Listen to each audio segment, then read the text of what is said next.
오늘 개최하는 시민토론의 취지에 대해서 간략히 말씀을 드리도록 하겠습니다.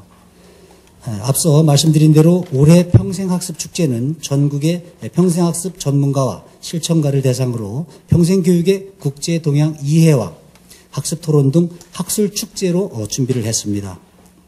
이와 연계하여 지역사회의 성장을 위한 사회적 자본을 형성하고 있는 문화, 예술, 체육, 사회단체 등 각계 분야의 지역 실천가와 전문가를 초청 토론을 통하여 시민의 삶의 질을 향상시키는 데 있어 평생학습에 대한 생각의 전환과 각 분야별 역할을 모색하기 위해 시민의 문화 역량을 키우는 데 있어서 평생학습의 역할을 주제로 시민토론회를 마련했습니다.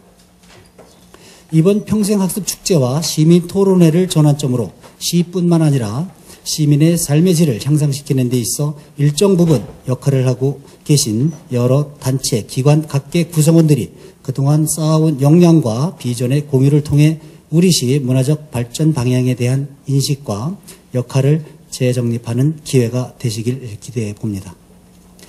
오늘 토론회가 일반적인 토론회 형식에 얽매이지 않는 역동적이고 즐거운 토론이 될 수 있기를 바라면서 다음은 오늘 토론회의 진행 순서에 대해 말씀을 드리도록 하겠습니다. 잠시 후 시장님의 인사 말씀과 두 분의 주제 발표에 이어 한 4회 각 분야 8분의 패널의 발표로 참석해 주신 분들과 함께 종합토론 순으로 진행이 되겠습니다.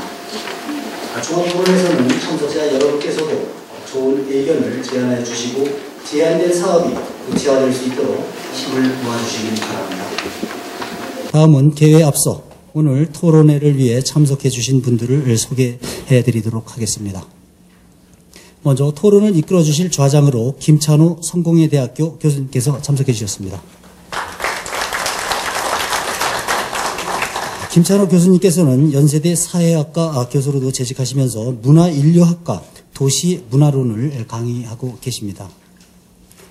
다음은 주제 발표를 위해 고병헌 성공회대학교 교수님과 각 3근 이화여자대학교 교수님께서 참석해 주셨습니다. 하겠습니다. 예, 소개받은 김찬호입니다.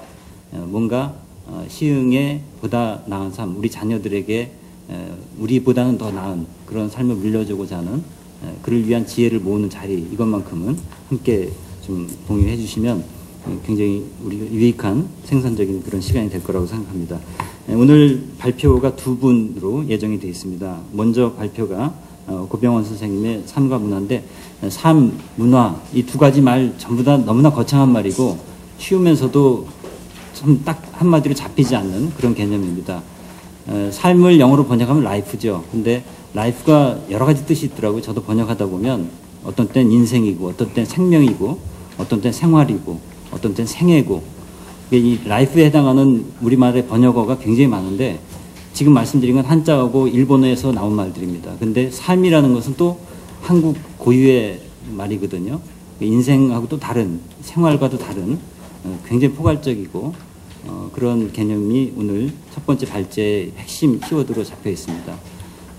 우리가 너무 바쁘고 빨리 지나가는 가운데서 돌아보지 못했던 그런 삶, 그리고 거기에 담겨야 될 문화, 이게 어떤 모습이어야 될지 그 주제를 가지고 성공회대학교 교양학부의 고병헌 선생님께 말씀을 청해 듣겠습니다. 네, 고맙습니다. 소개받은 고병헌입니다. 오스트리아의 철학자이면서 건축가이면서 늘 많이 인용되는 훈데르트 바서 얘기가, 혼자 꾸는 꿈은 그건 한갓 꿈에 불과하지만 우리가 이 자리에서 우리 지역의 리더십이 그 꿈을 공유하면 최소한 이 자리에서는 현실이잖아요. 그죠? 혼자 꾸는 꿈은 한갓 꿈에 불과하지만 우리가 함께 그 꿈을 공유하면 그건 우리 이 자리에서 분명한 현실이 되는 거 아니겠습니까? 그래서 저는 오늘을 계기로 해서 우리는 시흥시에 우리 자신과 우리 아이들의 한 분밖에 없는 삶을, 어떤 사회를 또 어떤 삶을 실현할 것인지 이런 비전을 우리가 세울 필요가 있겠다.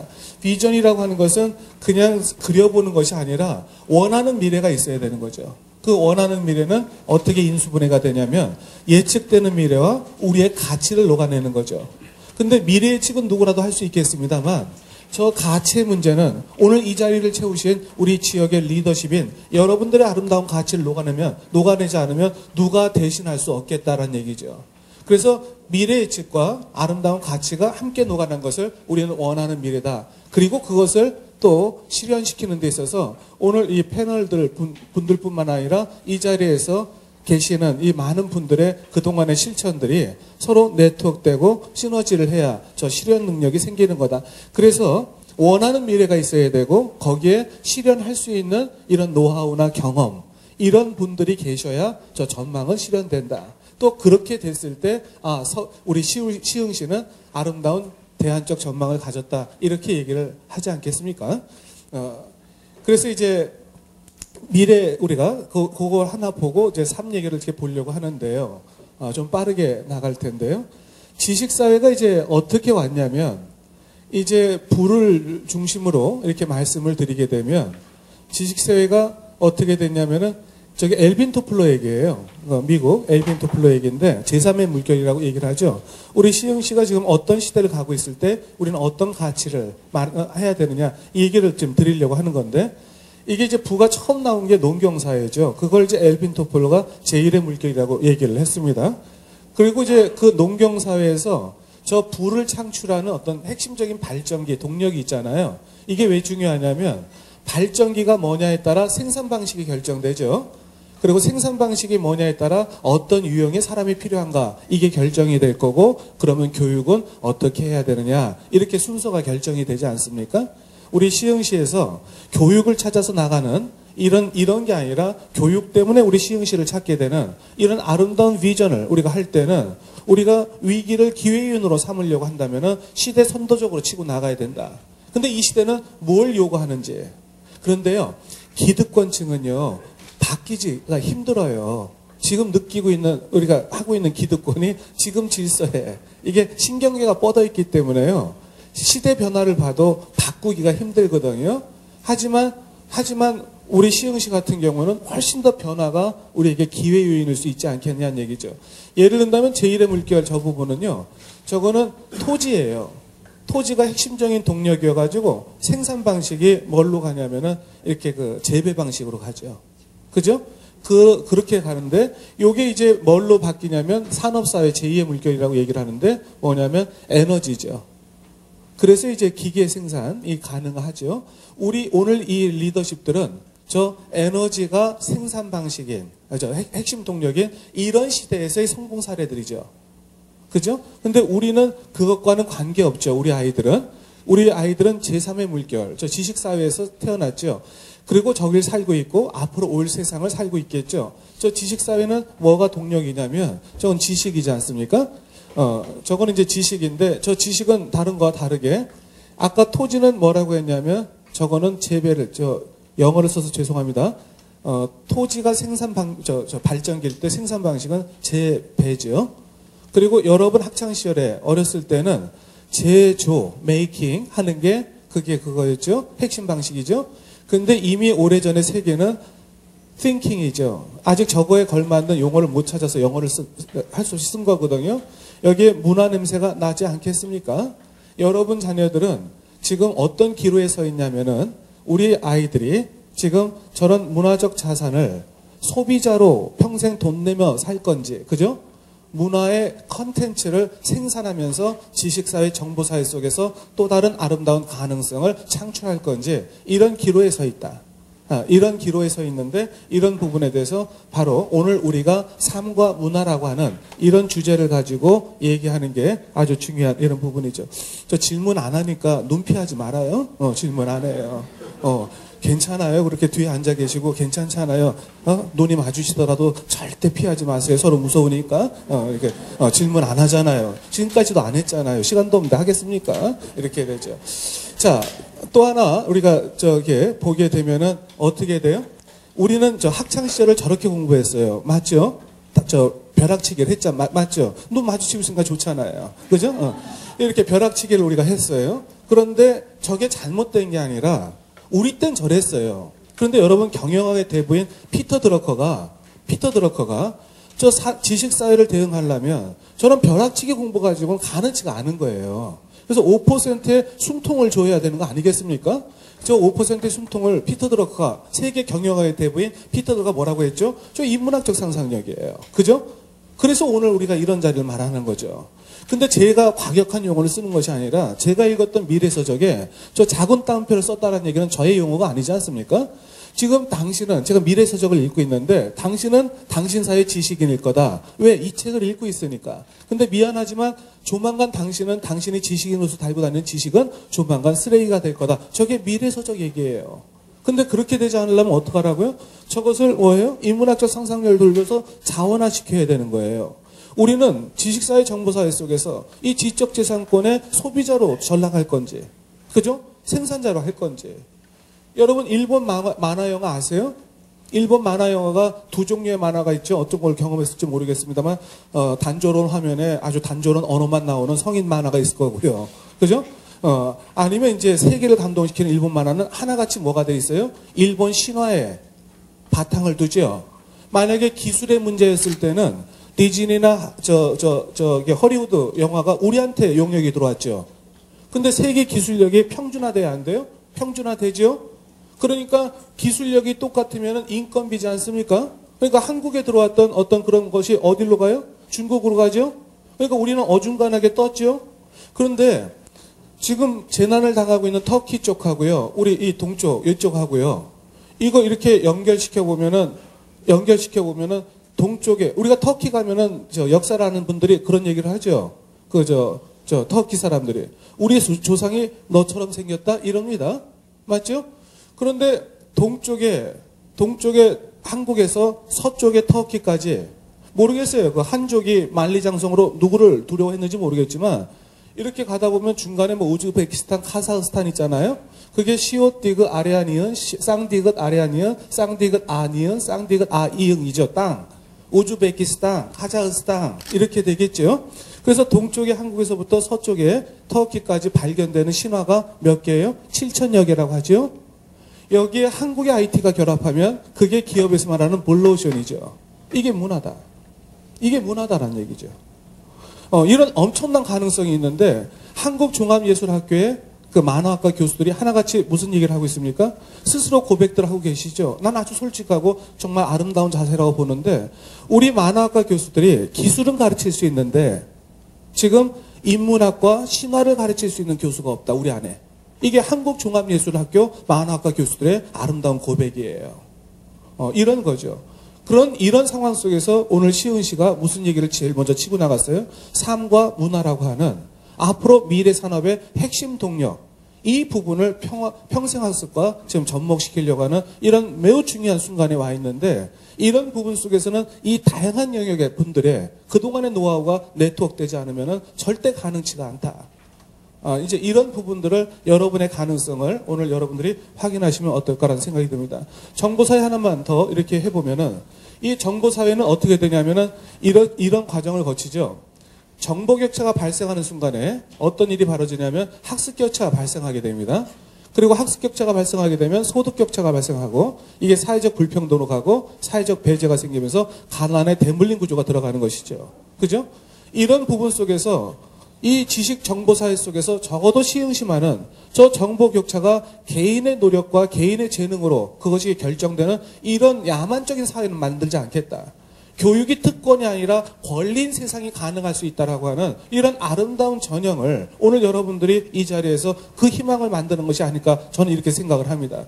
이렇게 되는데 왜 또 상과 문화냐라고 얘기를 할 때 지금 제가 과문한 탓인지 모르겠습니다만 제가 조사한 바에 따르면은 이런 심각성, 이런 사실은 다 목격을 하고 있는데 저걸 대응하고 있는 자세들이 어떻게 되냐면 예를 들어서 어르신 컴퓨터 문해 교육이나 이런 것들을 보면은 우리가 컴퓨터에 관해서 1차 장애가 있죠. 1차 장애는 기술의 문제거든요. 근데 대부분의 문화센터나 복지관이나 혹은 평생학습관, 우리 좀 전국적으로 말하는 겁니다. 그럴 때는 1차 장애에다 초점을 맞추는데 여러분 어떻습니까? 여러분 1970년대 말 80년대 초에 어떻게 컴퓨터 켰어요? DIR 치고 명령어 열려라 참깨 주문 넣고 엔터 친 다음에 밥 먹고 왔을 때 떴죠. 그렇지 않습니까? 근데 지금은 어떻습니까? 그래서 1차 장애는 기술력이 극복하죠. 그래서 지금 인터넷에 유통되고 있는 이런 문화적으로 코드화되어 있고 상징화되어 있는 그 정보를 그걸 향유할 수 있는 문화 향유 능력이 없으면 이거는 절대적으로 정보 격차가 이건 해소가 될 수가 없습니다. 이런 상황 속에서 이 지자체가 어떻게 하고 있어요? 바로 그 문화 향유 능력을 높이려고 하는 이런 어떤 하나의 의지와 노력과 이런 부분을 하는 것이죠. 지금 토론으로 오시는 많은 분들이 그 단체들이 바로 저 문화의 핵심적인 영역에 활동들을 하고 계신 분들 아니겠습니까? 어떻게 이것이 이 지역에서 시너지를 만들면서 이 사회의 희망을 만들어낼 것인가? 이게 아마 오늘 우리 토론을 하기 위해서 모이는 이런 부분이 아닐까 싶습니다. 지금 16분 지났나? 고령사회 하나만 더 할까요? 고령사회가 저거 뭐냐면 저거 이제 주거니 받거니 해야 되는데 그냥 제가 얘기하겠습니다. 아까 질문도 안 한다고 약속을 드렸으니까 저게 우리 한국통계청에 따르면은 2030년대에 경제활동인구와 비경제활동인구 비율입니다. 저기 저 왼쪽 파란 게 2.8대 1이. 그리고 2040년 중후반에 넘어가면은 50년대 넘어가면 1.4대 1이죠. 근데 저게 30년대 저 추측대로만 저 예측대로만 간다고 하면 저거요. 웬만한 연금 작동 안 합니다. 그런데 고령사회 특징은 뭐냐면 고령사회 전문가들이 하나같이 하는 얘기가 뭐냐면 발생하면 어떤 사회도 대응력이 안 생긴다는 거예요. 두 가지 이유에서 그러는데 그게 객관적으로 보면 우리나라가 지금 고령사회나 초고령사회로 진입하는 게 제일 빠르죠. 그래서 세계가 우리나라를 지금 모니터링하고 있거든요. 한국이라는 나라가 저걸 넘어설지 주저앉을지. 물론 고령사회에 진입한 나라들이 있는데 예를 든다면 프랑스나 이건 150년 걸렸죠. 일본도 한참 걸렸죠. 우리가 나중에 들어가긴 했지만 진입 속도가 그렇다는 겁니다. 진입 속도. 또 초고령 사회로 들어가는 진입 속도는 어떻습니까? 그래서 세계가 우리를 지금 모니터링하고 있는데 그런데 그거는 이렇게 상대 비교고 막상 그 안에 타이고 있으면 이 속도감을 못 느끼죠. 그래서 어떤 사회든 간에 뭐냐면 고령사회 문제가 발생해버리면 백약이 무효인 상황이 벌어질 거다. 이게 그 주축, 전문가들의 얘기예요. 두 번째는 이제 노블레스 오블리주의 문제가 들어갑니다. 어느 정부도 그걸 앞당겨서 자기 정부의 문제로 삼아야 되는데, 보고도 이게 어느 정신 나간 정부가 앞당겨서 여러분 지금 못 느끼시겠습니다만 이제 조만간 이렇게 누가 하겠습니까? 그죠?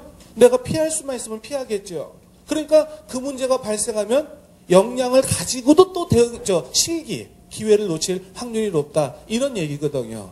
이제 이런 상황인데, 그러면 이제 어떤 일이 벌어지겠냐면, 저기 가로와 위에 있는 이 숫자를 보면은, 가로는 전체 단위가 크긴 합니다만은, 그 다음에 저 위에 거는, 단위가 훨씬 적지만, 요 비교를 해보면, 인구 통계는 이제 10년 차니까는요, 저게 뭐냐면은, 저게 범위가 가로는 뭐냐면 저 기간 동안에 증가한 노인의 수죠. 그런데 그 같은 기간 동안에 노인 범죄자 수예요. 저게 한국 사회입니다. 저게 한국 사회인데 그 내용을 보면 어떤 일이 벌어지냐면 지금 살인이나 뭐 이런 게 3배가 늘고 뭐 6배 느는데 특히 성폭행이나 이런 부분이 4배죠. 그러면 방화보다 적다고는 하지만 절대수가, 그리고 여러분 성폭행은 드러나지 않는다는 특징이 있지 않습니까? 그리고 그 밑에 한번 보십시오. 여기 부에 대한 욕심이나 이런 부분인데 1996년 10년 전까지만 해도 오죽하면 그랬겠느냐는 거예요. 원한과 분노. 아시겠어요? 근데 10년 만에 부에 대한 욕심으로 그게 노인 범죄가 바뀌었습니다. 자, 여러분 어떠시겠습니까? 이대로 가게 되면 저 추세가 더 심화되겠습니까? 완화되겠습니까? 그러니까 누군가는 대응해야 되지 않겠습니까? 누군가는 우리의 노년이 그래도 추하지 않은 거, 우리 노인에게서 지혜를 얻어야 되는 것이고, 노인 옆에 있으면 우리가 그죠? 정말 지혜를 배울 수 있는 이런 사회가 가능하다라는 것을 어딘가는 준비를 해야 되지 않겠습니까? 그런데 여러분들이 오늘 이 삶과 문화라고 하는 이런 부분으로 하고 계시는 것이죠. 이 삶과 문화는 기업의 용어가 아니죠. 기업의 용어가 아니죠. 여러분 이렇게 보시게 되면은 우리는 어떤 삶을 살았냐면은 산학협력만 얘기를 합니다. 어느 사회도 산학협력, 맞죠? 근데 새는 양날개로 나지 않습니까? 저는 오늘 이 자리를 계기로 해서 우리 시흥시가 산학사 협력이 이렇게 필요하고 아름다울 수 있다는 것을 난 여기서 선포가 가능하다고 봐요. 왜 사회가 산업사회만 있습니까? 시민사회, 지역사회도 있죠. 이 지역 공동체도 있죠. 근데 우리 눈에는 산업, 시민사회가 안 보이나 봐요. 우리의 삼터인데도 불구하고 시민사회 얘기를 하는 적은 없는데 오늘 여러분이 매우 낯선 얘기를 하고 있잖아요. 삶과 문화라고 하는 시민사회 영역의 핵심적인 화두를 좀 던지고 있는 거거든요. 우리는 저기서 보면은 도대체 삶이라는 게 없어요. 그냥 초등학교 때나 이렇게 저학년 때 보면 저 동네에서 좀 놀았나? 그리고 나머지는 전부 산업사회 영향을 받게 돼요. 그리고는 38선 4호점 5, 6도로 해버리면 저 1사분면에서 저걸 책임져 줘야 되는데 거기서 책임 안 져주거든요. 그러면 3사분면, 4사분면, 5사분면 해가지고는 2사분면으로 오면 그건 퇴물이 돼버리는 거예요. 그런데 2사분면의 삶을 살 수 있는 건 3사분면의 삶이 풍요로울 때 저 2사분면을 살 수 있는 거 아니겠습니까? 근데 어디도 2사분면의 3사분면의 삶이 없어요. 다 실종됐어요. 초등학교는 중학교를 준비하고 중학교는 고등학교를 준비하고 고등학교는 대학을 준비하고 대학은 승진을 준비해서 어디도 삶의 내용이 없어요. 이러한 때 여러분 지난번 한번 보셨으면 아시겠습니다만 지방에 다니셨을 때 전부 기업하기 좋은 도시에 현수막만 걸렸죠.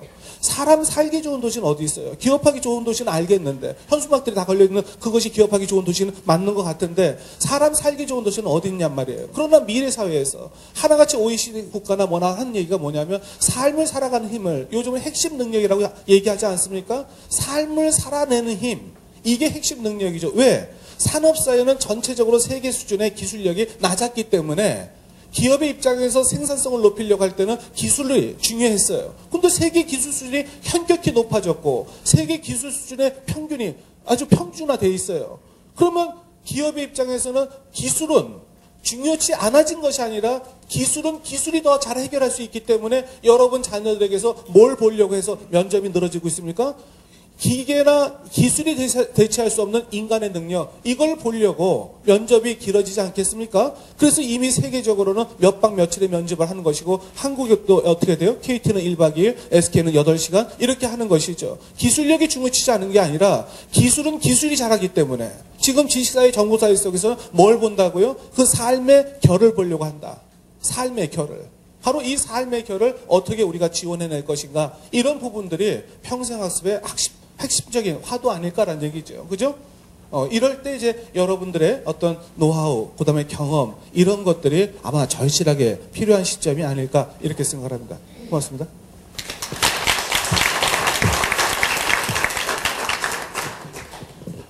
처음에 굉장히 우리의 오후 시간을 아주 활기차게 띄워주셨습니다. 말씀 듣다 보니까 여러 가지 우리 삶의 모습들이 좀 떠오릅니다. 안전진단 통과해가지고 현수막 걸리는데 거기에 경축이라고 써 있죠. 그러니까 처음 그거 보는 사람들은 야, 안전진단 통과해서 축하하면은 우리 아파트가 안전하다는 건가 보다 이렇게 생각할 텐데 정말 기이한 일이 안전하지 않다는 판정을 받았거든요. 그런데 축하하는, 세계 어느 나라에서도 볼 수 없는, 수학 시간에, 산수 시간에 이렇게 배우죠. 철수가 뭐 사과를 15개 갖고 있었는데 영희가 8개를 가져갔습니다. 몇 개가 남았을까요? 이렇게 답을 묻지 않습니까?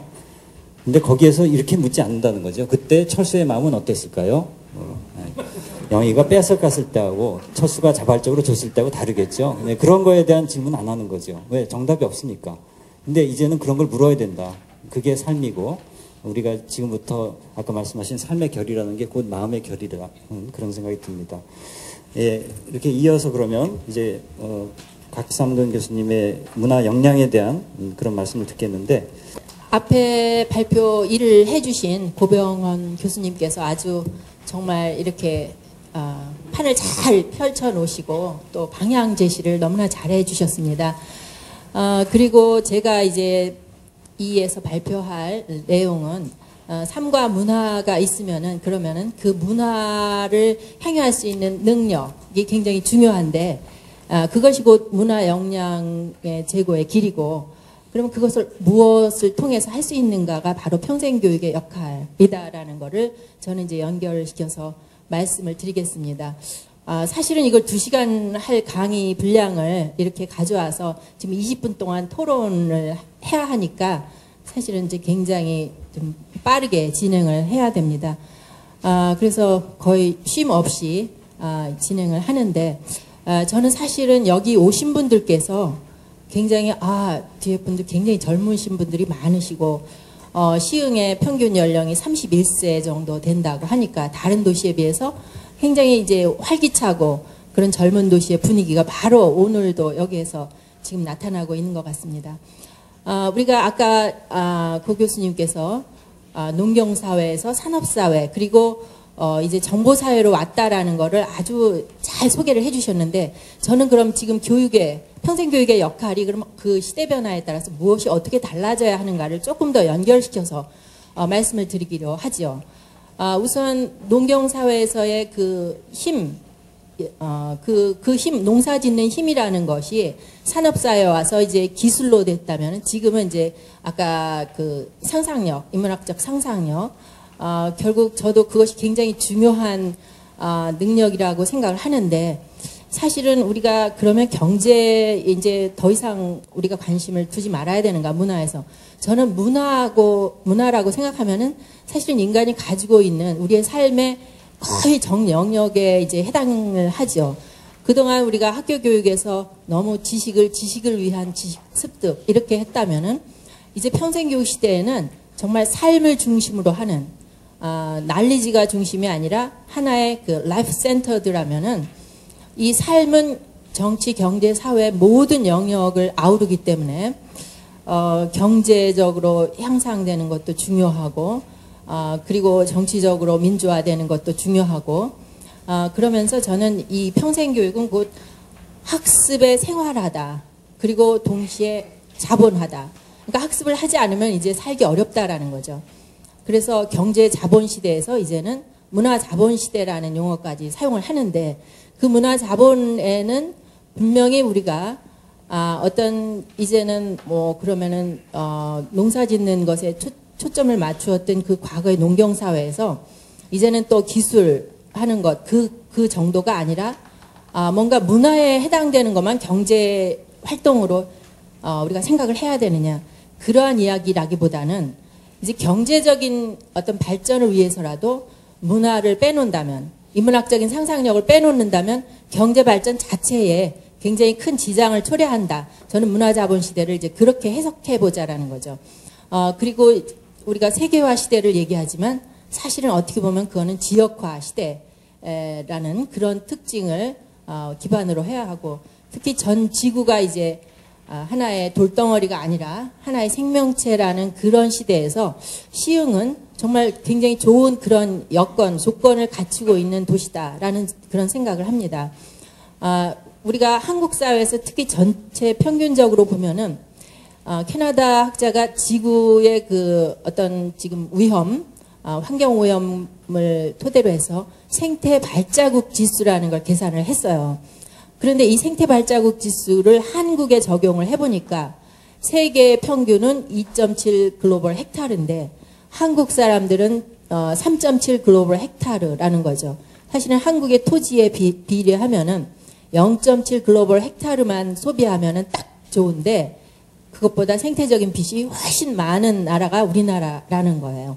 그래서 이러한 것에 대한 어떤 생각을 우리가 전체 사회문화적으로 감안을 할 때 우리의 경제발전의 방향, 삶의 방향이 어떤 식으로 나가야 한다라는 그런 시사점을 얻을 수 있죠. 그리고 또 하나는 왜 우리가 지금 문화 역량을 논의하는가에 있어서 과거의 과학기술이 중심이 되었다면은 이제는 예술과 감성이 굉장히 중요한 문화자본의 핵심 근원이기 때문에 그런 어떤 예술과 감성과 그리고 지성과 영성의 그러한 차원까지 끌어올릴 수 있는 그러한 것이 바로 우리의 삶과 문화가 되어야 하지 않겠는가라는 거죠. 그래서 제가 오늘 말씀드릴 거는 크게 세 가지, 문화에 있어서 생활문화, 그리고 예술문화, 그리고 사회문화를 어떻게 평생교육에서 제대로 잘 정말 이끌어 나가고 우리가 그것을 정말 학습의 생활화로 나아갈 수 있게 하는가라는 것에 초점을 맞추고자 합니다.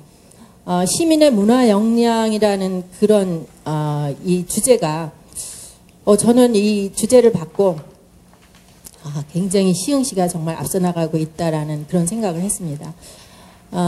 어떻게 보면은 사회문화 환경지수가 우리나라 굉장히 낮다라는 것이 OECD 평균 그 국가들의 어떤 지향점하고 보면은 굉장히 낮은 것으로 나타나는데, 그것은 바로 우리 사회가 갖고 있는 학습의 생활화가 안 돼 있기 때문이 아닌가라는 생각을 합니다.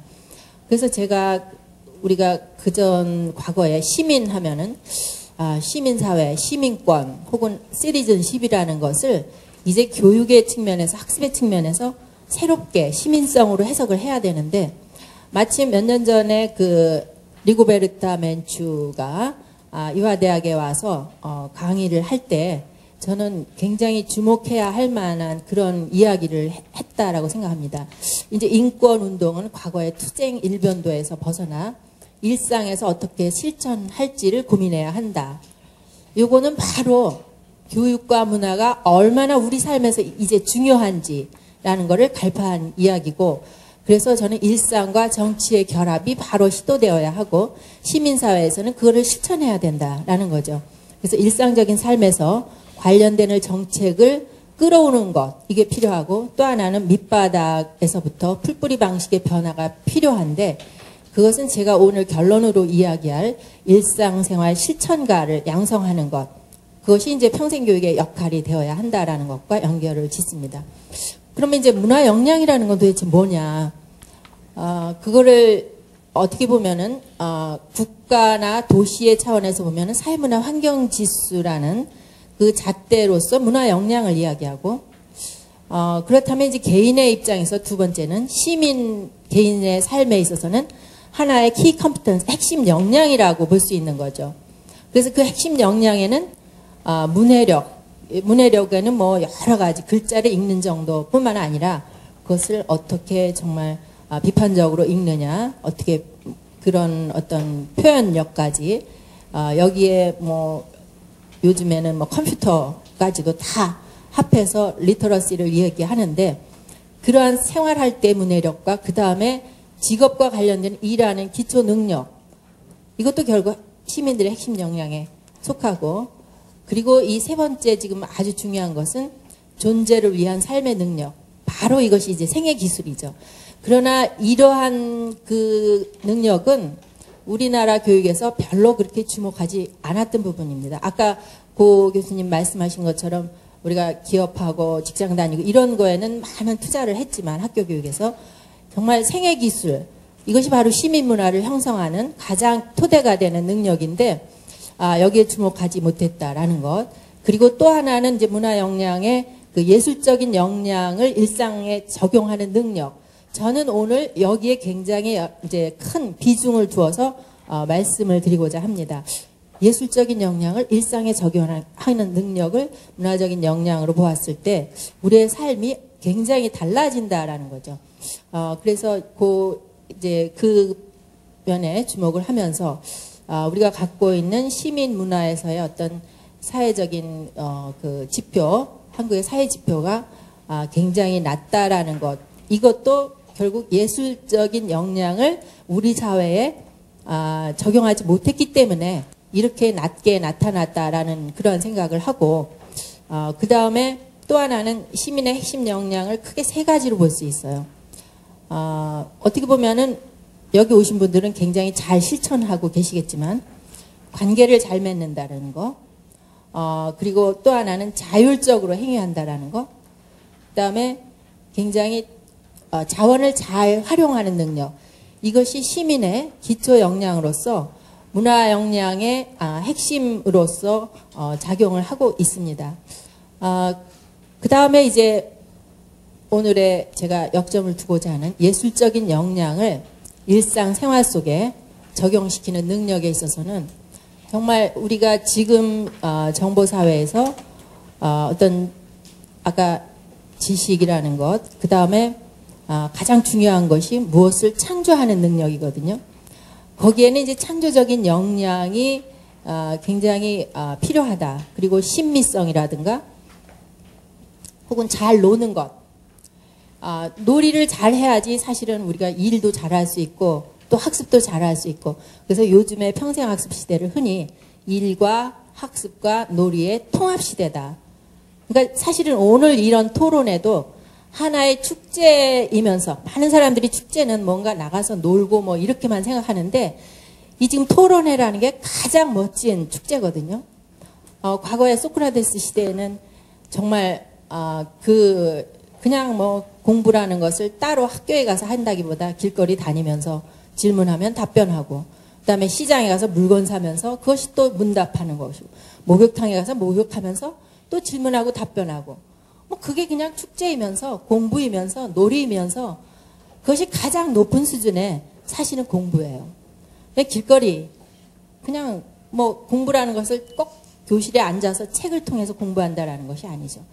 그럼 오늘날 다시 이제 그런 시대가 와야 된다라는 겁니다. 그동안 산업사회를 거치면서 너무 폐쇄적인 그런 공간에서 학교의 아이들은 교실에 가두고 그 안에서 공부를 하는 것, 그리고 가정은 뭐 어머니들이 자녀를 낳아서 키우는 공간, 그리고 남편들은 회사나 공장에 나가서 일하는 것.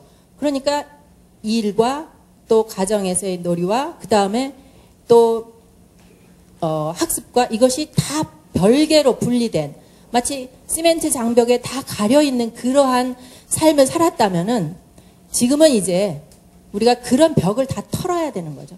허물고, 결국은 삶이 결국 교육이고 또 교육이 결국 놀이고, 이렇게 다 같이 공동으로 가는 그러한 일과 학습과 그리고 놀이의 통합 시대이기 때문에 저는 오늘 이런 토론회가 바로 그러한 것을 실천 가능성을 엿보는 그런 계기라고 생각합니다.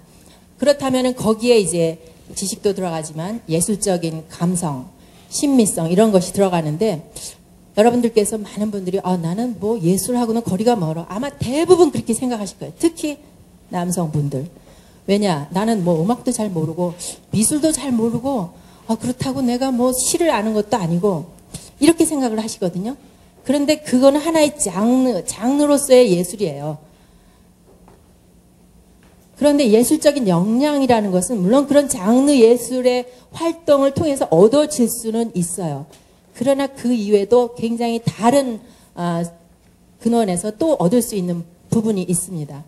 그래서 이렇게 그런 예술적인 역량을 일상생활에 어떻게 적용시키는가, 그것을 잘하는 시민들이 결국은 문화 역량이 제고된 것이다, 문화 역량이 강화된 것이다, 이렇게 볼 수 있고, 그것을 잘하는 국가가 결국은 문화적인 국가 수준이 높다, 사회문화 환경지수가 높다, 그 국가는 정말 고품격의 뭐 어떤 시민의식을 갖고 있다, 이렇게 되는 거죠.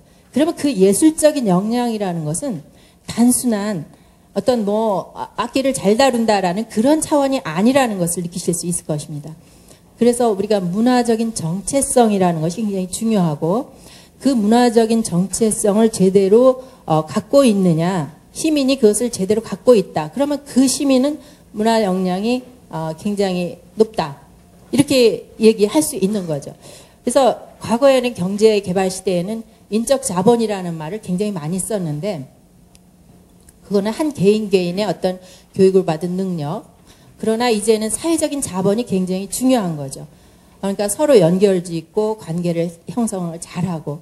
그런데 저는 사회적 자본의 핵심은 바로 문화적인 자본, 교육과 학습과 이런 예술적인 역량을 어느 정도 잘 발휘할 수 있고 그것을 어떻게 공유하느냐라는 것이 바로 핵심이라고 생각을 하는 것입니다. 그래서 문화 역량과 정체성의 함량은 이거는 아주 뗄래야 뗄 수 없는 그런 관계고, 그 정체성이라는 것은 예를 들면 시인으로서의 정체성, 이거는 굉장히 고유하고 특유하고 그리고 시민의 그 생활 양식이면서 사고 방식이고, 어떤 특유의 우리의 정신 혹은 혼, 이렇게 얘기할 수 있는데, 그럼 정체성의 정수는 그럼 뭔가? 그건 언어이죠. 언어. 그러니까 언어에는 고급어가 있고 생활어가 있습니다. 근데 요즘에는 정말 인터넷 시대에 고급어가 이렇게 통용되는 게 굉장히 어려워요. 왜냐하면은 그 정말 정체성을 가장 이렇게 명백하고 확실하게 그리고 수준 높게 드러나는 하나의 상징 체계인데 이 고급어라는 것이 하나의 문화어다 이렇게 볼 수 있다면은 일상어는 그냥 의사소통의 수단이에요. 그런데 이 뭐 문자 주고받으면서 이제 거의 다 이제 이렇게 축약해서 표현을 하면서 우리가 이런 거에 대해서 자꾸 좀 생각을 좀 못하게 되는 그런 위기에 있어. 그래서 요즘에 정체성의 위기 이런 용어를 많이 쓰죠. 또한 그러려면은 정체성 어떤 자본을 많이 함양을 해야 되는데 어떻게 할 것인가. 그래서 언어가 결국은 정체성의 정수인데 그러한 문화어를 우리가 정말 이 쇠퇴하고 있는데 문화어 심지어는 소멸 위기까지 있다. 이렇게 얘기하지만 어떻게 하면은 정말 문화어의 주 공급원 생산지를 찾아서 제대로 그런 어떤 문화어를 정말 향유하면서 어떤 정체성을 자본을 향상시키느냐라는 것이 또 하나의 과제인데 결국은 그 근원은 저는 문화어의 주 공급원은 결국 인문학이죠. 문사철. 그래서 문사철이라는 것이 결국은 핵심, 이 축제의 핵심이 되는 것이고 그 다음에 우리가 이러한 배움을 통해서 문화의 향유 능력을 향상시킬 수 있다라는 거예요. 그러면 이제 지금 제가 말씀드리는 예술적인 역량과 문화적인 역량이 곧 우리 시민들의 어떤 그 정체성 자본의 형성과 맞물리는 것이고 그것의 근원으로 올라가면은 결국 문화어를 어떻게 활용하느냐. 그 다음에 그것의 근원은 문사철이다. 그래서 문학이라는 것이 어떻게 보면은 굉장히 뭐 시, 소설 이런 표현뿐만이 아니라 또 역사라는 것은 우리가 뭐 경험의 공장이다. 그러죠. 경험. 역사를 많이 알므로써 결국은 우리가 모르고 있든 보이지 않든 어떤 그런 삶의 모습들을 보게 되는 거죠.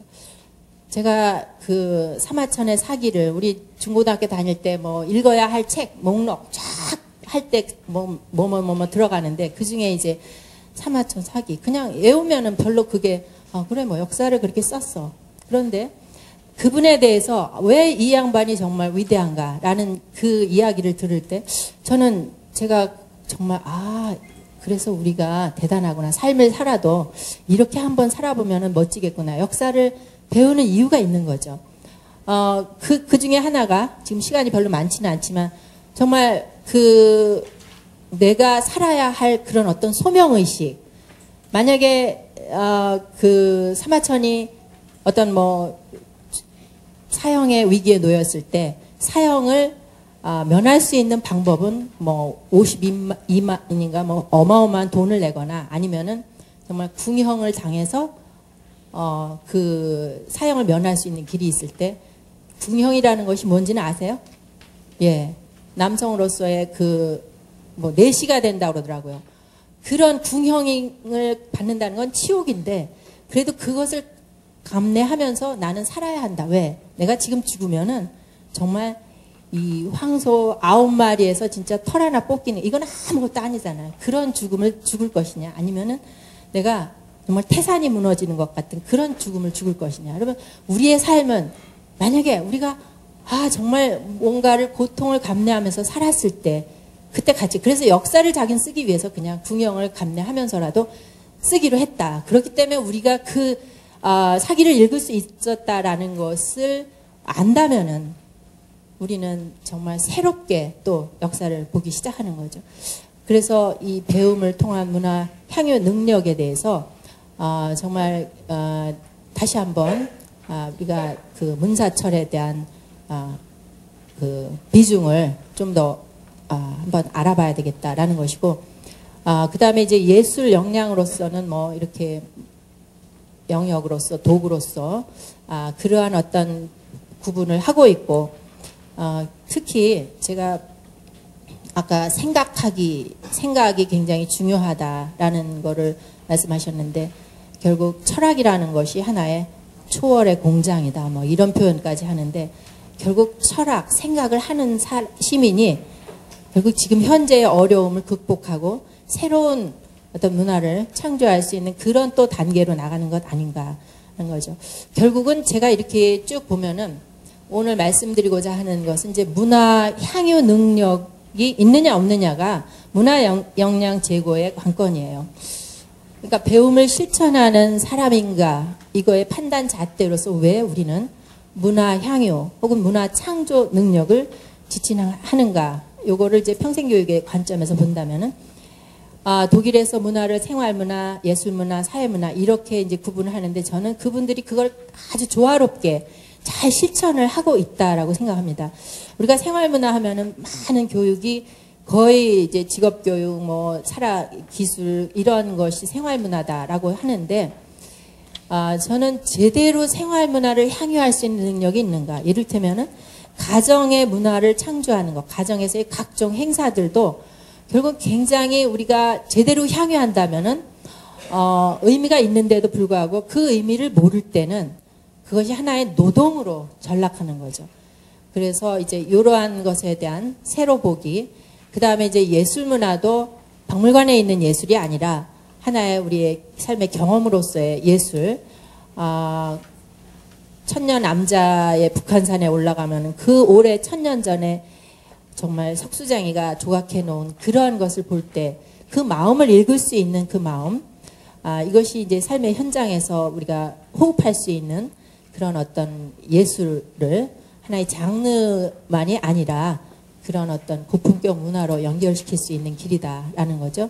이게 이제 하나의 사회 문화는 제가 이 정말 굉장히 이 중요한 것이 배려와 격려 이러한 마음. 그래서 요 그림은 크레이지 호스라는 요 인디언 굉장히 영웅인데 미국에 가면은 저런 대통령들의 이렇게 조각이 바위에 쫙 있는데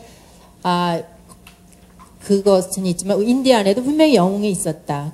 이거를 착안해서 크레이지 호스를 조각한 사람이 지올코스키예요. 근데 그분이 82년대에 돌아갔지만 지금 60년째 저거를 지금 계속 조각을 하는 거예요. 아들이 2명이 이어서.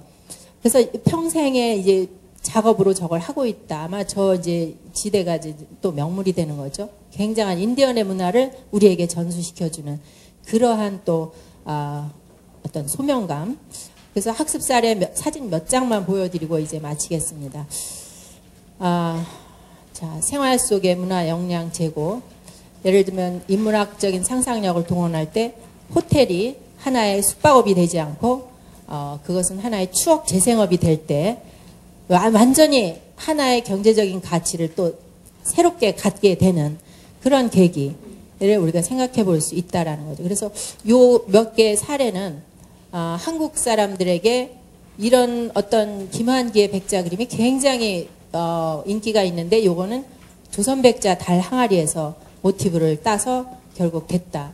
그러면 우리가 옷이나 혹은 음식에 문화를 입히는 그런 방법으로서 예술적인 역량을 문화적인 역량, 생활에 적용시키는 이 주택에 있어서도 그런 어떤 한국적인 정체성을 내보일 수 있는 그러한 역량을 한번 생각해 볼 필요가 있다라는 것이고 외국의 사례를 보면 예술교육이 굉장히 강조가 돼서 좋은 시민문화교육이 되고 있는데 특히 최근에 방영되기도 했는데 일본의 도치키현의 노구추 씨가 온천 자주복을 양식을 했어요.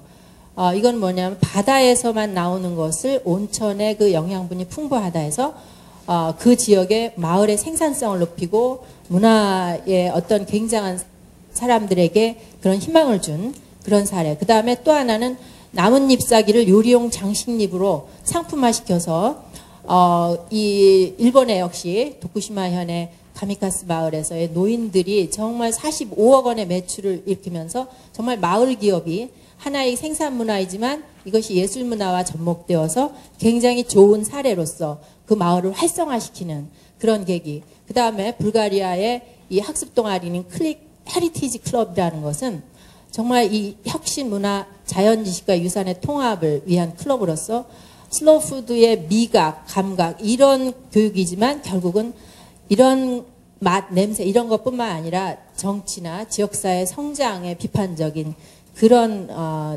기능까지 할 수 있는 그런 학습 동아리로서 생활 문화를 창조했다라고 볼 수 있죠. 제가 이제 우리 주변에서 볼 수 있는 생활과 예술, 사회문화를 총합적으로, 그러니까 주변에 있는 것을 새로운 시각에서 보자.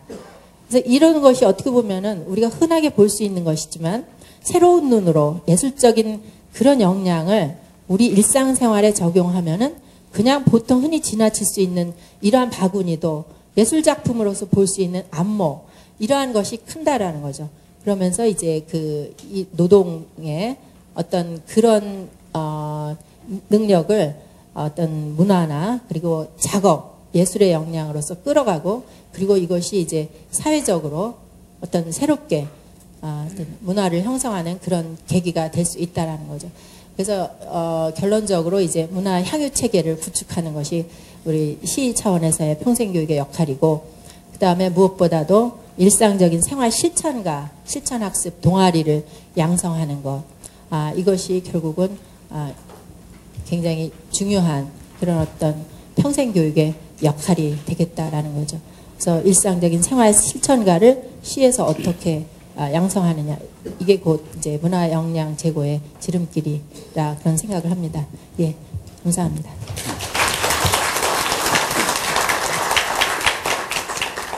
예, 어느 교수님이 그런 말씀하시는 걸 들었습니다. 한국엔 참 쾌락이 넘쳐난다. 온갖 자극이 많고, 근데 사람들의 낙은 없다. 쾌락과 낙의 차이는 뭘까요? 향유라는 말씀이 이 발표에서 핵심어로 등장했는데, 향락과 향유의 차이도 비슷한 게 아닐까 싶습니다. 쾌락이나 향락은 그냥 수동적으로 즐겨도 되는데, 낙은 향유하려면 뭔가 배워야 되지 않겠습니까? 그런 차원에서 학습의 과제들을 많이 제시해 주셨습니다. 아까 고병환 선생님이 인용하셨던 훈데르트 바서라는 건축가가 이런 말을 했습니다. 창조할 권리라는 말을 했거든요. 그분이 건축하면서 노동자들한테 너희들 그냥 시키는 대로만 하지 말고 너희 주인이 돼서 창조해봐. 그러면서 자부심을 갖게 하기 위해서 주말마다 가족들을 초대해갖고 자기가 건축한 그 결과들을 그때그때 보여주도록 했다고 합니다. 그러니까 아버지가 남편이 이런 일을 하거든. 그러면서 자부심을 느끼는, 단순히 임금 몇 푼 더 줘서가 아니라 하는 일에 대한 어떤 그 프라이드를 가질 때 그게 진짜 노동의 존엄성을 보장한다, 그런 얘기를 하면서 진정한 문명은 창조하지 못하는 거다, 그런 말을 했습니다. 창조, 바로 그것이 우리 문화 역량의 핵심이 아닐까 생각합니다. 조벽 교수님도 그런 말씀 하시더라고요. 창조성은 허락되어야 한다. 권리라고 이제 연결이 됐는데, 우리는 창조성을 자꾸 강요하고 막 당위적으로 요구하지만 이게 누구나 다 그런 욕망이 있고 그것을 펼쳐내기만 하면 모두에게 큰 선물이 될 수 있다는 그런 뜻도 같습니다. 이렇게 해서 오전에 첫 번째 세션에서 골병원 선생님께서 이 시대의 큰 흐름을 핵심적으로 잘 짚어주셨고, 그런 맥락에서 왜 우리가 문화와 학습 역량 이런 것을 얘기해야 되는가 하는 그 내용을 말씀해 주셨습니다. 그러면 이제 잠시 쉬었다가 두 번째 세션에서는 우리 시흥시를 맥락으로 해서 또 다른 현장에서 오신 분들이 자신의 현장 경험을 바탕으로 하셔서 앞으로 구체적인 평생학습의 전략들을 함께 이야기하는 시간 갖겠습니다.